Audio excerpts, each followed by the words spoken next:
Hello everyone, welcome to Boot Chemistry. So in previous lecture we have already discussed about preparation of alcohols and phenols, and in this lecture we are going to discuss physical properties and some of its chemical reaction.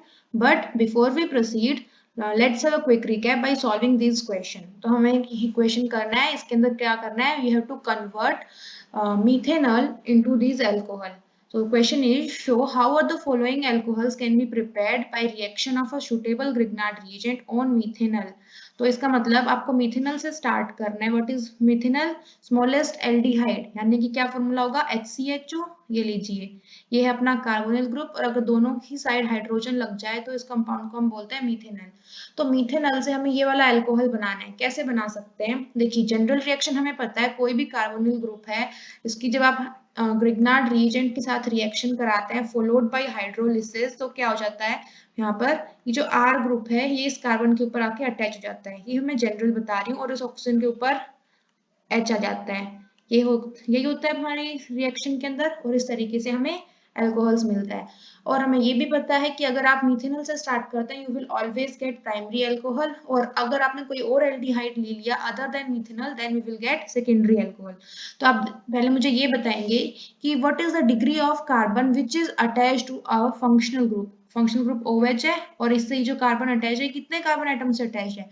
This carbon is attached to only one carbon atom, which is this one. इसका मतलब इसकी degree क्या हो जाएगी? Primary. Okay, चलिए आपने ये तो बता दिया.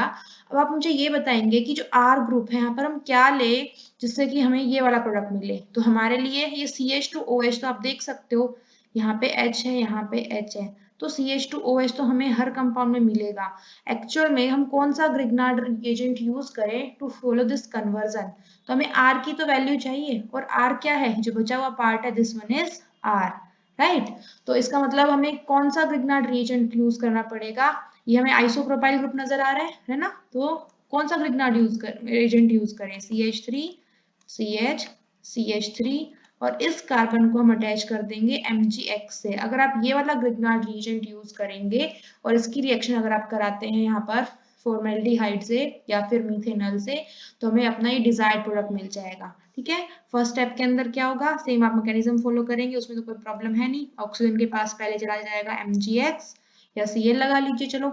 और यहाँ पर दोनों साइड में हाइड्रोजन था, मैं कंडेंस करके लिख देती हूँ CH2, और R ग्रुप इस वाले कार्बन से अटैच होता है, यानी कि ये वाला कार्बन जो कि मैग्नीशियम से अटैच्ड है. इसको मैं दिखा देती हूँ यहाँ पे CH. इस कार्बन के एक साइड इधर मिथाइल है, इधर भी मिथाइल है. तो ये लीजिए, फर्स्ट स्टेप के अंदर तो मिथाइल ग्रुप अटैच हो गया, और फिर सब्सिक्वेंट स्टेप में जब आप एसिडिक हाइड्रोलिसिस करेंगे तो क्या हो जाएगा? यहाँ पर ये वाला बॉन्ड ब्रेक कर देते हैं, तो इस पोजीशन के ऊपर आ जाएगा OH ग्रुप. तो ये आपका डिजायर्ड प्रोडक्ट क्या मिल जाएगा? इस CH2 के ऊपर आ गया OH, और बाकी एज इट इज आप लिख देंगे CH. इधर भी CH3 है और इधर भी CH3 है. तो this is your product. Same है, बस आपको लग रहा होगा कि यहाँ पे OH जो है वो राइट में, यहाँ पे लेफ्ट में, but that doesn't make any difference. This is our correct method. Okay, next देखते हैं. इस बार हमें मिथेनॉल को कन्वर्ट करना है इस कंपाउंड के अंदर. अब आप यहाँ पे साइक्लोहेक्सेन रिंग को देख के डरने की बिल्कुल जरूरत नहीं है, ये बिल्कुल सेम वैसे ही है, बस आपको एल्काइल ग्रुप को पहचानना है, दैट्स इट. तो एल्काइल ग्रुप यहाँ पर क्या है? CH2OH तो हमारे उसमें आएगा ही. कार्बोनिल ग्रुप है, ये जो कार्बोनिल ग्रुप है, जब आप इसकी रिएक्शन किसी भी ग्रिग्नार्ड रीजन से कराएंगे तो क्या होगा? ऑक्सीजन का OH बन जाता है, और जिस भी आपने ग्रिग्नार्ड रीजन से रिएक्शन कराई है वो यहाँ पर अटैच हो जाता है. बस इस बार R की जगह पर क्या है? इस बार R की जगह पे साइक्लोहेक्सेन की रिंग आ गई, तो उससे क्या प्रॉब्लम हो जाएगा? मीन्स इस बार आप कौन सा ग्रिग्नार्ड यूज करने वाले हैं? आप यूज करेंगे एक साइक्लोहेक्सेन रिंग, और उसके ऊपर Mg. चलो Br यूज कर लो, उससे क्या फर्क पड़ेगा? ठीक है, तो अब क्या हो जाएगा? इसकी रिएक्शन जैसे ही आपने मिथेनॉल से कराई, तो मिथेनॉल में दोनों साइड हाइड्रोजन हम ड्रॉ कर देते हैं, तो क्या बनेगा? सबसे पहले ये वाला बॉन्ड अगर ब्रेक होता है तो MgBr चला जाएगा ऑक्सीजन के पास, and you will get OMgBr. दोनों हाइड्रोजन CH2 है, तो इसको भी लिख देती हूँ मैं CH2. और ये वाला जो साइक्लोहेक्सेन रिंग है वो कहाँ पे अटैच होगी? ये इस कार्बन एटम के ऊपर अटैच हो जाएगी. तो ये लीजिए, ये मैंने कर दी इस कार्बन एटम के ऊपर अटैच, और ये बन गया आपका ट्रांजिशन स्टेट. और नेक्स्ट स्टेप में क्या करनी है आपको? हाइड्रोलिसिस. तो कर दीजिए हाइड्रोलिसिस. क्या हो जाएगा? बॉन्ड आप यहाँ से अगर ब्रेक करते हैं तो हमें पता है ऑक्सीजन पे नेगेटिव, कार्बन पे पॉजिटिव. तो ये लीजिए, ये मिल जाएगा आपका डिजायर्ड प्रोडक्ट CH2 OH हो गया यहाँ पर, और इसके ऊपर H चला जाएगा, तो साइड प्रोडक्ट के अंदर क्या आ जाएगा, हाइड्रोक्सी मैग्नीशियम ब्रोमाइड, ये आपका साइड प्रोडक्ट, यही तो चाहिए था हम लोगों को। तो दोनों क्वेश्चंस हो गए, इजी था, सिंपली ग्रिग्नार्ड रिएजेंट पहचानना था कि हम कौन सा ग्रिग्नार्ड यूज करें जिससे कि हम ये फॉलोइंग कन्वर्जन कर सकें। ओके, चलिए नेक्स्ट करते हैं आज का topic start, which is physical properties. तो फिजिकल प्रॉपर्टीज ऑफ एल्कोहल्स, या फिर हम फिनोल्स की बात कर रहे हैं, तो उसमें फर्स्ट फिजिकल प्रॉपर्टी आती है बॉइलिंग पॉइंट। तो बॉइलिंग पॉइंट जो है वो किसके ऊपर डिपेंड करता है, डिपेंड करता है van der Waals forces of attraction के ऊपर, और हमें पता है वैन डर वाल्स फोर्सेस किसके ऊपर डिपेंड करता है, first factor is molecular mass, इसका मतलब जिसका मॉलिक्यूलर मास ज्यादा होता है उसका अंदर वैन डर वाल्स फोर्सेस भी ज्यादा होंगे, और उसका सब्सिक्वेंट हम क्या बोल सकते हैं कि बॉइलिंग पॉइंट भी ज्यादा होगा। और अगर किन्हीं दो मॉलिक्यूल्स का मॉलिक्यूलर मास जो है ऑलमोस्ट अगर सेम सा हो, तो फिर हम उसके अंदर कैसे बताएंगे कि किसका बॉइलिंग पॉइंट ज्यादा होगा, तो उसका सेकंड क्राइटेरिया क्या बताया था, सरफेस एरिया ऑफ कांटेक्ट। तो वहां पर क्या देखना है आपको, जिसका सरफेस एरिया ऑफ कांटेक्ट ज्यादा हो जाएगा हम बोलेंगे उसका बॉइलिंग पॉइंट भी ज्यादा हो जाएगा। अगर सरफेस एरिया ऑफ कांटेक्ट की जगह मैं ये पूछ लूं आपसे कि जिसके अंदर ब्रांचिंग ज्यादा होगी उसका बॉइलिंग पॉइंट ज्यादा होगा, जो लीनियर होगा उसके अंदर, तो अभी आप क्या बोलेंगे, जो लीनियर हमारा कंपाउंड होगा उसके बॉइलिंग पॉइंट ज्यादा होगा as compare to branched one. तो क्वेश्चन किसी भी फॉर्म में आ सकता है, आपसे क्वेश्चन पूछ लिया जाए, बताइए प्रोपेनॉल है और प्रोपेन 2-ऑल है, किसका बॉइलिंग पॉइंट ज्यादा होगा। तो आई होप आपके you can answer this question. First compound is propanol, CH3 CH2 CH2OH, तो एक लीनियर सा आइसोमर बन गया। और प्रोपेन 2-ऑल CH3 CHOH CH3। तो फर्स्ट फैक्टर आपको देखना होता है मॉलिक्यूलर मास, अगर मॉलिक्यूलर मास सेम है तो फिर आप सेकंड फैक्टर पे जाएंगे। तो आप देख सकते हैं दोनों आइसोमर है, इनका मॉलिक्यूलर मास सेम ही है। अब अगर इनका मॉलिक्यूलर मास सेम है फिर क्या देखेंगे आप, उसके बाद आपको देखना पड़ेगा कि यहाँ पर किसके अंदर ब्रांचिंग है, तो जिसके अंदर ब्रांचिंग होती है वहां पर हम बोलेंगे उसका बॉइलिंग पॉइंट कम हो जाता है। तो यहाँ पर ये तो लीनियर पॉलीमर हो गया, तो इस sorry not polymer, linear compound हो गया, तो इसका बॉइलिंग पॉइंट ज्यादा होगा as compare to this branched isomer. ठीक है, अच्छा जी, ये तो बात हो गई यहाँ पर अगर आप कंपेयर कर रहे हैं एक अल्कोहल के मॉलिक्यूल को दूसरे अल्कोहल के मॉलिक्यूल से।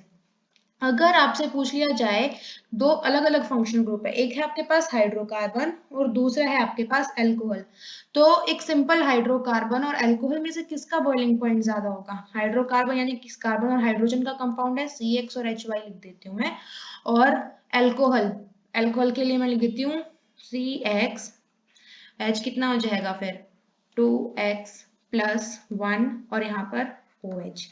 या फिर इससे अगर आप कंफ्यूज हो रहे हैं तो कोई ऐसे एग्जांपल ले लेते हैं, एक मैं कंपेयर करती हूँ यहाँ पे इथेनॉल को, C2H5OH है एक अपने पास कंपाउंड अल्कोहल के लिए, ठीक है, और एज ए हाइड्रोकार्बन हम ले लेते हैं प्रोपेन को।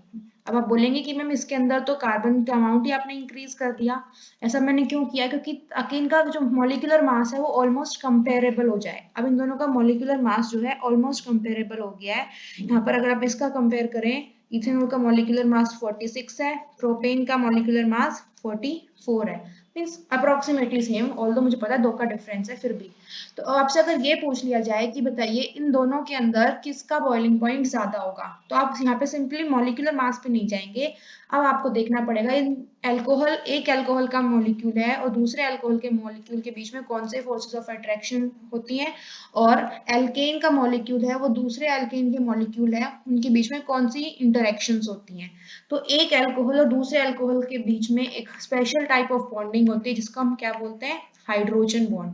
ठीक है, काफी स्ट्रॉन्गर इंटरेक्शन है as compare to normal alkenes, और एल्केन के बीच में तो क्या है, सिंपली वैन डर वाल इंटरेक्शन है, दैट्स इट, क्योंकि दोनों ही क्या है, नॉन पोलर मॉलिक्यूल है। लेकिन दो अल्कोहल मॉलिक्यूल्स हैं उनके बीच में हाइड्रोजन बॉन्डिंग होती है, देखिए शो करते हैं, मैं कोई भी जनरल अल्कोहल लेती हूँ ROH, कुछ इस तरीके से मैंने एक ले लिया अल्कोहल मॉलिक्यूल, ऐसे ही एक और मॉलिक्यूल लेते हैं हम लोग ROH, तो यहाँ पर क्या हो जाएगा, इस ऑक्सीजन और इस हाइड्रोजन के बीच में क्या हो गई, ये वाली this bond is hydrogen bond. क्या ये वाला बॉन्ड हाइड्रोजन बॉन्ड है, नहीं, this one is normal covalent bond. तो यहाँ पर हाइड्रोजन बॉन्ड की वजह से दो अल्कोहल मॉलिक्यूल्स जो हैं उनके बीच में काफी स्ट्रॉन्गर इंटरेक्शन होती है। एक ये मैंने अल्कोहल का मॉलिक्यूल ड्रॉ किया, ऐसे ही एक और अल्कोहल का मॉलिक्यूल हम ड्रॉ कर देते हैं, ये लीजिए ROH। तो यहाँ पर ये देखो, ये वाला जो बॉन्ड है इस ऑक्सीजन का दूसरे पड़ोसी हाइड्रोजन के साथ, इस ऑक्सीजन का दूसरे पड़ोसी हाइड्रोजन के साथ, ये वाला जो बॉन्ड है this one is hydrogen bond, या फिर आप ये वाला जो बॉन्ड है this one is also hydrogen bond, और ये क्या है, कोवलेंट बॉन्ड है ये वाला। तो ठीक है, तो दो अल्कोहल मॉलिक्यूल्स हैं, उनके बीच में हाइड्रोजन बॉन्ड बन जाता है, जिसकी वजह से ये जो इंटरेक्शन होती है काफी स्ट्रॉन्गर हो जाती है, और इस इंटरेक्शन को ब्रेक करने के लिए आपको ज्यादा टेम्परेचर देना पड़ेगा, और ज्यादा टेम्परेचर देने का मतलब क्या है, उस पर्टिकुलर कंपाउंड का बॉइलिंग पॉइंट भी क्या हो जाएगा, ज्यादा हो जाएगा। ठीक है, तो इससे हम क्या समझ रहे हैं कि यहाँ पे अल्कोहल्स का बॉइलिंग पॉइंट उनके कंपेरेबल मॉलिक्यूलर मास के एल्केन से, या फिर इनफैक्ट हम बात करें ना ईथर्स की, तो उनसे भी ज्यादा हो जाता है। ईथर का जनरल फॉर्मूला होता है ROR। ठीक है, इनफैक्ट अगर मैं कंपेयर करने के लिए बोल दूं कि अगर आपके पास एक मॉलिक्यूल है हेलोएल्केन का, एक मॉलिक्यूल है ईथर का, और एक मॉलिक्यूल है अल्कोहल का, इनमें से हाईएस्ट बॉइलिंग पॉइंट किसका होगा, तो हाईएस्ट बॉइलिंग पॉइंट हम क्या करेंगे, सिंपली इंटरेक्शंस को ही कंपेयर करेंगे। तो हमें पता है जो हेलोएल्केन है उसमें डाइपोल डाइपोल इंटरेक्शन होती है। ठीक है, यहाँ पर ROR की बात करें तो ये ऑलमोस्ट नॉन पोलर होता है, वैसे इसमें पोलैरिटी बनती है ड्यू टू लोन पेयर्स, पर पोलैरिटी जो है वो कम ही होती है। तो इसके अंदर करेक्ट आंसर क्या आएगा, हाइड्रोजन बॉन्डिंग सिर्फ और सिर्फ अल्कोहल्स में पाई जाती है, और इसीलिए अल्कोहल का बॉइलिंग पॉइंट इन तीनों में से सबसे ज्यादा हो जाएगा, और एल्केन से तो ज्यादा है ही। एक क्वेश्चन करते हैं, उससे आपको समझ में आएगा, पर उससे पहले एक बारी डाटा देखिए जिससे आपको क्लियर हो जाएगा। देखिए यहाँ पर आपको 3 टाइप के कंपाउंड नजर आ रहे हैं। First one is ethanol, second one is methoxymethane, and third one is propane. ये है आपका अल्कोहल की ग्रुप है। दूसरा है आपके पास ईथर, ROR, CH3 है ना, दिस इज एल्काइल ग्रुप, तो इसको मैंने लिख दिया ROR। और थर्ड कंपाउंड है सिंपल एल्केन है, प्रोपेन। ठीक है, CH3 CH2 CH3, this is alkene only. तो आपको ये बताना है इसमें से बॉइलिंग पॉइंट किसका ज्यादा है। अगर आप इनके मॉलिक्यूलर मास को कंपेयर करते हैं ऑलमोस्ट सेम है, 46 46 44 है, पर ठीक है ऑलमोस्ट अप्रोक्सीमेटली हम सेम करके कंसीडर करते हैं, तो भी सबसे ज्यादा बॉइलिंग पॉइंट किसका होना चाहिए, तो किसका होगा, अल्कोहल का। क्यों होगा, क्योंकि इसके अंदर हाइड्रोजन बॉन्डिंग प्रेजेंट है, और डाटा भी हम इसी बात को सपोर्ट कर रहा है। देखिए अल्कोहल का बॉइलिंग पॉइंट कितना ज्यादा है, 351 केल्विन है, और सेम मॉलिक्यूलर मास होने के बावजूद ईथर का बॉइलिंग पॉइंट देखो कितना ज्यादा डिफरेंस है, ये सिर्फ 248 केल्विन तक ही पहुंचा, और यहाँ पर 100 केल्विन से ज्यादा का डिफरेंस हो गया है, 351 केल्विन पे बॉईल होता है अल्कोहल। और अगर आप एल्केन की बात करें तो इसका तो बहुत ही कम हो जाता है, बेचारे न्यूट्रल से मॉलिक्यूल होते हैं, नॉन पोलर मॉलिक्यूल है, इसके अंदर थोड़ी सी पोलैरिटी होती है, और तो हाईली पोलर होते हैं, प्लस हाइड्रोजन बॉन्डिंग की वजह से इनका बॉइलिंग पॉइंट सबसे ज्यादा हो गया है। सो आई होप आपको समझ में आ गया होगा बॉइलिंग पॉइंट का कंसेप्ट भी। अब हम बात करते हैं नेक्स्ट प्रॉपर्टी की, विच इज सॉल्युबिलिटी। सॉल्युबिलिटी को किस तरीके से आप कर सकते हैं, देखिए कोई भी कंपाउंड हमने यहाँ पर देख लिया, अगर आप बॉन्ड की बात करें अल्कोहल के बॉन्ड की ROH, तो इसके अंदर पोलैरिटी तो डेवलप होगी, क्योंकि oxygen it is highly electronegative element, और अगर पोलर मॉलिक्यूल है तो वो किसमें सॉल्युबल होगा, ऑब्वियस सी बात है पोलर सॉल्वेंट के अंदर सॉल्युबल होगा। तो अगर यहाँ पर अल्कोहल को आप वाटर के अंदर डिसॉल्व करेंगे, H2O के अंदर आप डिसॉल्व करते हैं, तो बताइए वो वाटर के अंदर डिसॉल्व होना चाहिए कि नहीं। कोई भी कंपाउंड कब डिसॉल्व होता है वाटर के अंदर, if it can form hydrogen bond with water. तो यहाँ पर देखिए क्या हाइड्रोजन और ऑक्सीजन के बीच में बॉन्डिंग पॉसिबल है, यस इट इज पॉसिबल। कौन सा बॉन्ड है ये, this one is hydrogen bond. Hydrogen bond कब बनता है, जब एक hydrogen atom which is attached to highly electronegative element, more preferentially fluorine oxygen या नाइट्रोजन से अटैच होता है, और वो किसी पड़ोस के और इलेक्ट्रोनेगेटिव एलिमेंट उसमें अटैच हो जाए, तो इस वाले बॉन्ड को हम क्या बोल देते हैं, हाइड्रोजन बॉन्ड बोल देते हैं। तो आप देख सकते हैं यहाँ पर वाटर का हाइड्रोजन जो है वो इस ऑक्सीजन के साथ बॉन्ड बना सकता है। सिमिलरली आप इस वाले हाइड्रोजन की बात करें तो एक और वाटर का मॉलिक्यूल मैं यहाँ शो करूँ, तो ये वाला जो हाइड्रोजन है, this hydrogen is attached to highly electronegative oxygen atom, और ये यहाँ पर वाटर के ऑक्सीजन एटम के साथ हाइड्रोजन बॉन्ड फॉर्म कर सकता है। That is why alcohols are highly soluble in water. वैसे भी आपको जनरल लाइफ से भी पता ही होगा कि जो ड्रिंक करते हैं तो हम भी क्या करते हैं, पूरा वाटर के अंदर डिसॉल्व करके पीते हैं, तो दैट क्योंकि हमें पता है वहां पर भी क्या होता है, ethanol normally alcohols are soluble in water, that is other thing कि जो ड्रिंक की जाती है ड्रिंकिंग पर्पज के लिए only ethanol is suitable, not methanol. Methanol is poisonous, CH3OH है, it is not suitable for drinking purpose. But still all alcohols are soluble in water. Okay, अगर आप फिनोल्स की बात करें तो फिनोल के अगर सॉल्युबिलिटी की हम बात करें वाटर के अंदर तो अल्कोहल के कंपैरिजन में थोड़ी सी कम होती है. और जो सॉल्युबिलिटी का क्राइटेरिया, जैसे जैसे यहाँ पर कार्बन चेन की लेंथ इंक्रीज होती जाएगी वैसे वैसे इनकी सॉल्युबिलिटी कम होगी. मतलब मैं क्या बोल रही हूँ, कार्बन चेन की लेंथ इंक्रीज करने से क्या हो जाता है, सॉल्युबिलिटी कम क्यों हो जाती है. जब आप किसी भी अल्कोहल मॉलिक्यूल की बात करेंगे तो वहां पर दो पार्ट आपको नजर आ रहे हैं. क्या क्या है, एक तो ये एल्काइल पार्ट है, this one is alkyl part, जिसके अंदर सिर्फ कार्बन और हाइड्रोजन एटम होते हैं. इसी वजह से ये वाला जो पार्ट है this is non polar part. ठीक है, इसमें कोई पोलैरिटी नहीं है. तो पोलैरिटी आपको कहाँ नजर आती है, यहाँ पर ड्यू टू इलेक्ट्रोनेगेटिविटी डिफरेंस. ये वाला जो पार्ट है ये पोलर पार्ट है, और इस पोलर पार्ट की वजह से कोई भी कंपाउंड है वो पोलर सॉल्वेंट के अंदर सॉल्युबल होता है. ठीक है, इस पोलर पार्ट की वजह से पोलर सॉल्वेंट में इसकी सॉल्युबिलिटी होती है. जो ये नॉन पोलर पार्ट है, जैसे जैसे कार्बन की चेन की लेंथ इंक्रीज होने स्टार्ट हो जाती है तो ये डोमिनेट करना स्टार्ट कर देगा. और हमें पता है लाइक डिजोल्व्स लाइक, तो उसकी वजह से क्या हो जाएगा, मान लीजिए आपके पास ये अल्कोहल है जिसके अंदर कार्बन चेन की लेंथ काफी ज्यादा इंक्रीज हो गई है और लास्ट में मैंने OH ग्रुप भी लगा दिया, this one is alcoholic group. लेकिन कार्बन चेन की लेंथ इंक्रीज हो गई है और नॉन पोलर पार्ट इंक्रीज हो गया है, जिसकी वजह से क्या हो जाएगा, इसकी सॉल्युबिलिटी है पोलर सॉल्वेंट लाइक वाटर उसके अंदर डिक्रीज हो जाएगी. तो ये थी कुछ फिजिकल प्रॉपर्टीज. ठीक है, अब एक क्वेश्चन करते हैं यहाँ से, एनसीईआरटी का ही लिया हमने कि आपको इस तरीके से क्वेश्चन पूछे जा सकते हैं आपके एग्जाम में. Arrange the following sets of compound in order of their increasing boiling point. आपको बताना है इसमें सबसे ज्यादा बॉइलिंग पॉइंट किसका होगा. तो first is pentane 1 all, butane 1 all, butane 2 all, ethanol, propane 1 all and methanol. इसका मतलब सारे के सारे अल्कोहल ही प्रेजेंट है. तो फर्स्ट पॉइंट क्या था, जिसका मोलिकुलर मास ज्यादा होगा तो उसका बॉइलिंग पॉइंट भी ज्यादा हो जाएगा. तो ये पेंट यहाँ पे सबसे 5 कार्बन का अल्कोहल है तो सबसे ज्यादा तो मेरे ख्याल से इसी का होना चाहिए, है ना. उसके बाद देखते हैं 4 कार्बन की जो अल्कोहल है दो हैं, एक है ब्यूटेन 1 ऑल और ब्यूटेन 2 ऑल. दोनों का अगर आप मॉलिक्यूलर मास कंपेयर करेंगे तो दोनों का मॉलिक्यूलर मास सेम आएगा. फिर हम कैसे डिसाइड करेंगे कि किसका बॉइलिंग पॉइंट ज्यादा है. तो दूसरा फैक्टर क्या बताया था, अगर दोनों का मॉलिक्यूलर मास सेम है तो जिसका सरफेस एरिया ऑफ कांटेक्ट ज्यादा है या फिर हम बोले जिसमें ब्रांचिंग कम है उसका ज्यादा होगा. तो अगर आप ब्यूटेन 1 ऑल बनाए 1 2 3 4 और यहाँ पर इसके ऊपर OH, तो ये क्या हो गया, लीनियर आपको नजर आ रहा है कंपाउंड, है ना. और अगर आप ब्यूटेन 2 ऑल बनाएंगे तो कैसे बनेगा, 1 2 3 4 और सेकंड पोजीशन के ऊपर OH ग्रुप लग गया तो इसके अंदर ब्रांचिंग हो गई जिसकी वजह से क्या हो जाएगा, इसका बॉइलिंग पॉइंट कम हो जाएगा. तो सेकंड पोजीशन के ऊपर आ जाएगा यहाँ पर ब्यूटेन 1 ऑल फिर ब्यूटेन 2 ऑल, ये हो गया. ओके, नेक्स्ट यहाँ पर है इथेनॉल है, प्रोपेन 1 ऑल है. तो ऑब्वियसली बात है प्रोपेन 1 ऑल, इसके अंदर 3 कार्बन एटम प्रेजेंट है तो इसका ज्यादा होना चाहिए. तो फोर्थ पोजीशन पे आता है ये वाला.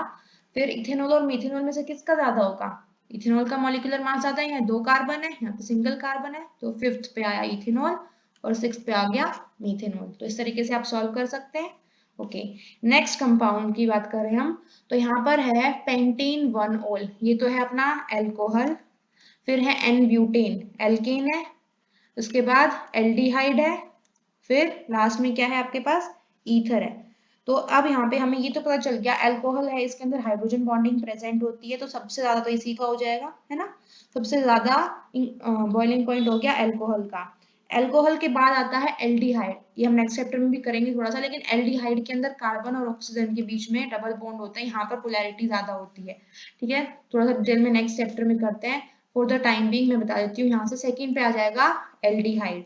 और हमें पता है एल्केन कुछ भी नहीं है, सिर्फ कार्बन और हाइड्रोजन है तो सबसे लास्ट में आना चाहिए, है ना. तो सबसे लास्ट में आएगा एल्केन. तो फिर एल्डिहाइड के बाद थर्ड पे आ जाएगा ईथर और लास्ट में आएगा आपका एल्केन.